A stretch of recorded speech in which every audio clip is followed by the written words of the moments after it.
Opisyal na ngayong araw na hindi na maaaring gamitin ang Itbulaga logo ng mga halos-host sa GMA Network.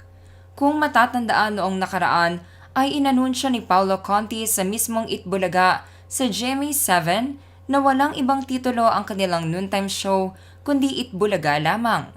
At sinabi pa nitong sa kanila ang Itbulaga title.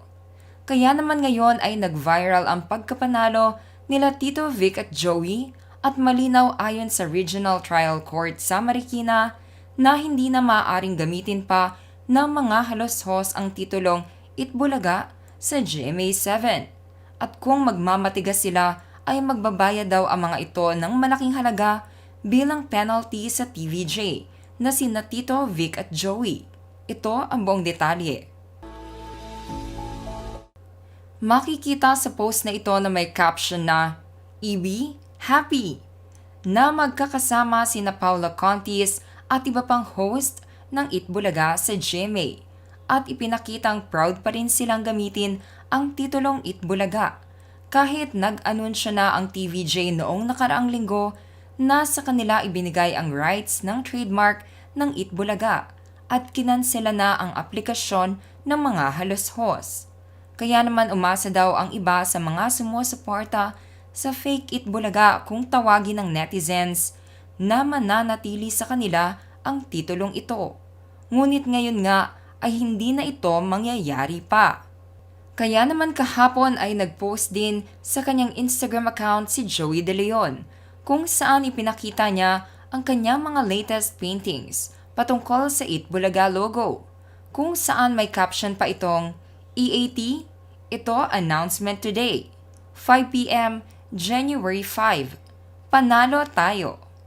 Umabot na din sa 2.3 million views ang live broadcast ng TVJ na sina Tito Vic at Joey sa pagkapanalo nila sa pangalan ng kanilang noontime show na Itbulaga.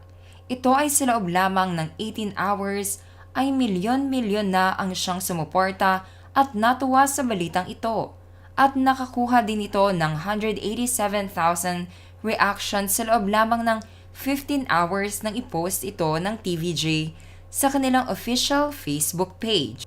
Sa ngayon nga ay nananatili pa ding tahimik ang kampo ng mga halos-host pati na din ang mga hosts nito kabilang si Paolo Contis na isa sa pinakamatapang na nagtatanggol sa kanilang show sa GMA7 Network. Sa official Facebook page naman ng mga halos-host ay nagpost sila ng isang photo kung saan makikita pa din ang mga logo ng Itbulaga kasama ng mga hosts nito, kung saan may caption na, "Thank you for joining us this first Friday of the year. We hope to spend more Fridays with you, EB Fam." Sa ngayon nga ay opisyal na at legally, hindi na nila maaaring gamitin pa ang logo ng Itbulaga at kahit ang letrang EB na siyang kumakatawan sa Itbulaga ay naka-trademark na rin kay Tito Vic at Joey.